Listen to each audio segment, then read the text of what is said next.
ഇത് page number 12 ചെയ്തു നോക്കാമെന്ന് പറയുന്നതിനുള്ള ഒന്നാമത്തെ ചോദ്യമാണ്. ചുവടെ തന്നിരിക്കുന്ന ഓരോ സമാന്തര ശ്രേണിയിലും പദങ്ങളുടെ തുക കണ്ടെത്തുക. 3 ശ്രേണികൾ തന്നിട്ടുണ്ട്. ആ 3 ശ്രേണിയിൽ ഓരോന്നിൻ്റെയും പദങ്ങളുടെ തുക കണ്ടെത്താനാണ് പറഞ്ഞിട്ടുള്ളത്. അപ്പോൾ തുക കണ്ടെത്താനുള്ള സൂത്രവാക്യം നമ്മൾ ആദ്യം എഴുതി വെക്കുന്നു. തുക സമം പദങ്ങളുടെ എണ്ണം ഇൻറ്റു മധ്യപദം. ഈ ഒരു ചോദ്യത്തിൽ നമുക്ക് പദങ്ങളുടെ എണ്ണം അറിയില്ല ഇപ്പോൾ. കാരണം 6 തുടങ്ങുന്നു, 151 അവസാനിക്കുന്നു. പദങ്ങൾ നിരത്തി തന്നിരിക്കുകയാണ്. എത്ര പദങ്ങളുണ്ടെന്ന് നമുക്കറിയില്ല. അപ്പോൾ ആദ്യം പദങ്ങളുടെ എണ്ണം കണ്ടുപിടിക്കണം. അതിന് ശേഷം മധ്യപദം കണ്ടുപിടിക്കണം. പദങ്ങളുടെ എണ്ണം കണ്ടുപിടിക്കാനുള്ള വഴി ഞാൻ നേരത്തെ പറഞ്ഞു. ഇതിൻ്റെ ഓരോന്നിൻ്റെയും ഡി കണ്ടുപിടിക്കുക. 11 - 6 ഈക്വൽസ് 5. പൊതുവെ വ്യത്യാസം 5 നീട്ടി ആദ്യത്തേണ്ടത്. എന്നാം പദം കണ്ടുപിടിക്കാൻ നമ്മൾ എന്താ ചെയ്തത്? 2, 3. 1 × 5 പൊതുവെ വ്യത്യാസം എഴുതണം. 1 5 5ഉം 1 കൂട്ടിക്കഴിഞ്ഞാലാണ് 6. അപ്പോൾ ഇങ്ങനെ എഴുതുന്നു. എങ്കിൽ എന്നാം പദം എന്തായിരിക്കും? n × ഇവിടെയൊക്കെ +1 എഴുതാം കേട്ടോ. 5 + 1 എന്നാം പദം n × 5 + 1 ആണ്. അപ്പോൾ n × 5 + 1 എന്ന് പറയുമ്പോൾ അങ്ങനെ ചെയ്ത് കഴിഞ്ഞാൽ നമുക്ക് ഏതും കിട്ടണം? 151 കിട്ടണം. ഇതിൽ നിന്നും നമ്മൾ +1 ഇപ്പുറത്തേക്ക് മാറ്റിക്കഴിഞ്ഞാൽ n × 5 എന്നായി മാറും. 151. ഈ +1 വലതുഭാഗത്തേക്ക് മാറുമ്പോൾ -1 ആവും. 150. ഇനി × 5 അപ്പുറത്തേക്ക് മാറ്റുമ്പോൾ n ഈക്വൽസ് 150 × 5 മാറുമ്പോൾ /5 ആവും. 15 5 3 പ്രാവശ്യം 0 30 എന്ന് കിട്ടും. n 30 ആണെങ്കിൽ നമ്മുടെ മധ്യപദം, നമുക്ക് പദങ്ങളുടെ എണ്ണം കിട്ടി. മധ്യപദം എന്ന് പറയുന്നത് എണ്ണം 30 ആയതുകൊണ്ട് അതിൻ്റെ നേർപകുതിയിലുള്ള സ്ഥാനത്തുള്ള പദവും കാണണം.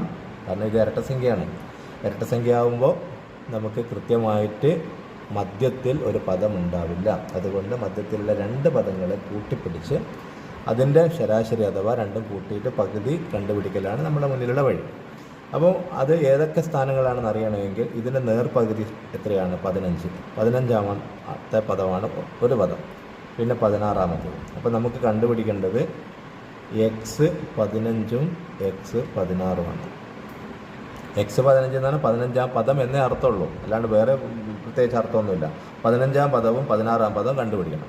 15ാം പദം എന്ന് പറയുന്നത് ഇവിടെ നമ്മൾ n-ന് പകരം 15 എന്ന് കൊടുത്തു കഴിഞ്ഞാൽ 15 × 5 + 1 എന്ന് കിട്ടും. 15 × 5 75 ആണ്. 75 1 76.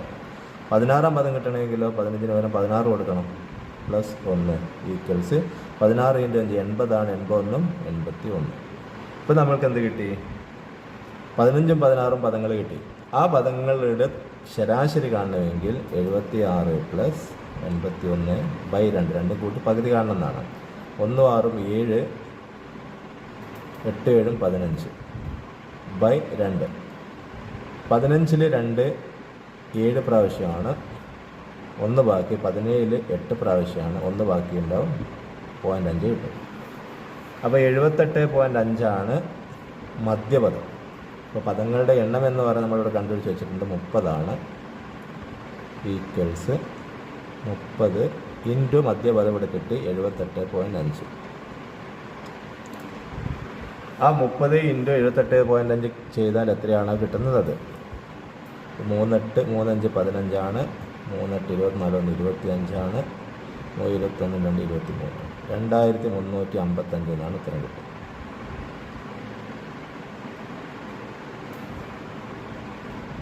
ഇനി രണ്ടാമത്തെ ചോദ്യത്തിലേക്ക് പോവാം. രണ്ടാമത്തെ ചോദ്യം എന്ന് പറയുന്നത് 6 14 22 30 86 അവസാനിക്കുന്നു.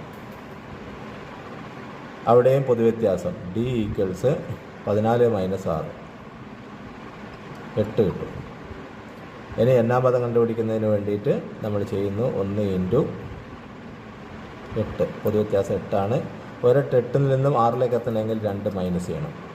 അപ്പോൾ എന്നാം പദം എന്ന് പറയുന്നത് n × 8 മൈനസ് 2 ആയിരിക്കും. ഇനി 2 3 എഴുതണം നിർബന്ധമൊന്നുമില്ല, നമ്മൾ ജസ്റ്റ് ഒന്ന് ചെക്ക് ചെയ്ത് നോക്കിയാൽ മതി. 2 8 16 2 വർഷം 14 തന്നെയാണ്. 3 8 24 2 വർഷം 22 ഓക്കെ. അപ്പോൾ എന്നാം പദം n ഇൻറ്റു 8 മൈനസ് 2 ആണ്. അത് ഈക്വൽസ് എത്ര എഴുതാം? 86. 86ൻ്റെ സ്ഥാനം കണ്ടുപിടിക്കാനുള്ള വഴിയാണ് ചെയ്യുന്നത്. n ഇൻറ്റു 8 മൈനസ് 2 എന്ന് പറയുമ്പോൾ n ഇൻറ്റു 8 ഇവിടെ നിർത്തി മൈനസ് 2 അപ്പുറത്തേക്ക് മാറ്റുന്നു. 86 പ്ലസ് 2 മൈനസ് 2 പ്ലസ് 2 മാറും. അത് 88 എന്ന് കിട്ടി. ഇനി n ഇൻറ്റു 8 ഇൻറ്റു 8 അപ്പുറത്തേക്ക് മാറ്റി കഴിഞ്ഞാലോ n ഈക്വൽസ് 88/8 ഈക്വൽസ് 11 എന്ന് കിട്ടും. അപ്പോൾ 11ാമത്തെ പദമാണ് 86. അപ്പോൾ പദങ്ങളുടെ എണ്ണം നമുക്ക് കിട്ടി 11. ഇനി 11 പദങ്ങളുണ്ടെങ്കിൽ മധ്യപദം എത്രാമത്തെ ആയിരിക്കും? 11 ഒറ്റ സംഖ്യ ആയതുകൊണ്ട് 11 പ്ലസ് 1 12. 12ൻ്റെ പകുതി. ഞാൻ പറഞ്ഞു ഒറ്റ സംഖ്യയാണെങ്കിൽ, പദങ്ങളുടെ എണ്ണം ഒറ്റ സംഖ്യയാണെങ്കിൽ മധ്യപദത്തിൻ്റെ സ്ഥാനം കിട്ടാൻ ഇതിൻ്റെ കൂടെ ഒന്നുകൂടി കൂട്ടി പകുതിയാക്കുക. 11 ഒന്നും കൂട്ടിക്കഴിഞ്ഞാൽ 12. 12ൻ്റെ പകുതി 6. 6ാം പദമാണ്. അപ്പോൾ 6ാം പദം കിട്ടണമെങ്കിൽ എന്നിൻ്റെ സ്ഥാനത്ത് 6 കൊടുത്താൽ മതി. 6 ഇൻറ്റു 8 മൈനസ് 2. 6 8 48 2 വർഷം കഴിഞ്ഞാൽ 46 ആണ്. ഇതാണ് എന്തെന്ന് 6ാം പദം x6. ഓക്കെ. ഇനി ഇതിൻ്റെ തുക കണ്ടുപിടിക്കാൻ തുക സമം എണ്ണം ഇൻറ്റു മധ്യപദം എന്നല്ലേ സൂത്രവാക്യം. മധ്യപദം എണ്ണം എത്രയാണ്? n 11 ഇൻറ്റു മധ്യപദം എന്ന് പറയുന്നത് 6ാം പദം 46. 11 ഇൻറ്റു 46 460. 46 506.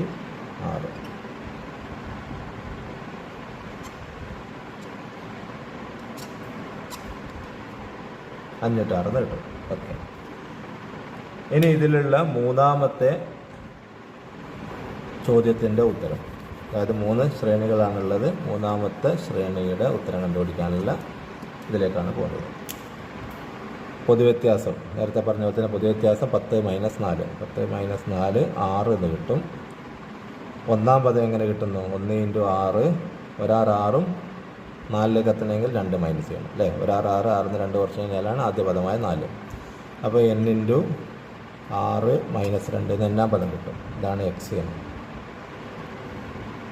ഇനി നമ്മൾക്ക് ചെയ്യേണ്ടത് എന്താണ്? ഈ n ഇൻറ്റു 6 മൈനസ് 2 ആണ് എന്തെന്ന്? 88.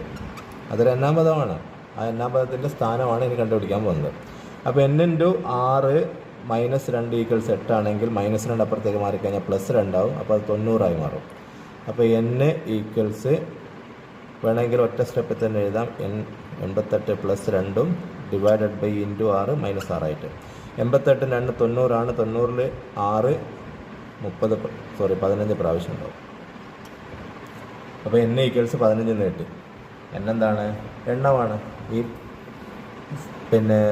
88 എന്ന് പറയുന്ന ഈ ഒരു പദത്തിൻ്റെ സ്ഥാനമാണ് 15 എന്ന് വെച്ചാൽ 15 പദങ്ങളാണ് ഇതിനകത്തുള്ളത്. അപ്പോൾ എണ്ണം നമുക്കെന്ത് കിട്ടി? 15 എന്ന് കിട്ടി.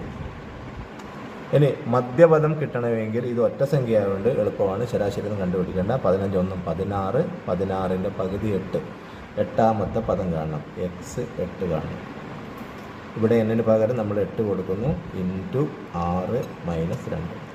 8 6 48 2 വർഷം കഴിഞ്ഞാൽ 46. അപ്പോൾ മധ്യപദം നമുക്ക് കിട്ടിയ എത്രയാണ്? 46.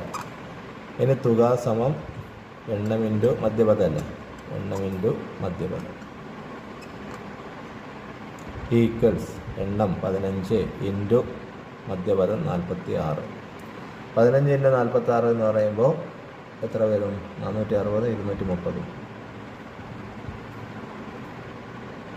690 കിട്ടും. ഇതാണ് തുക.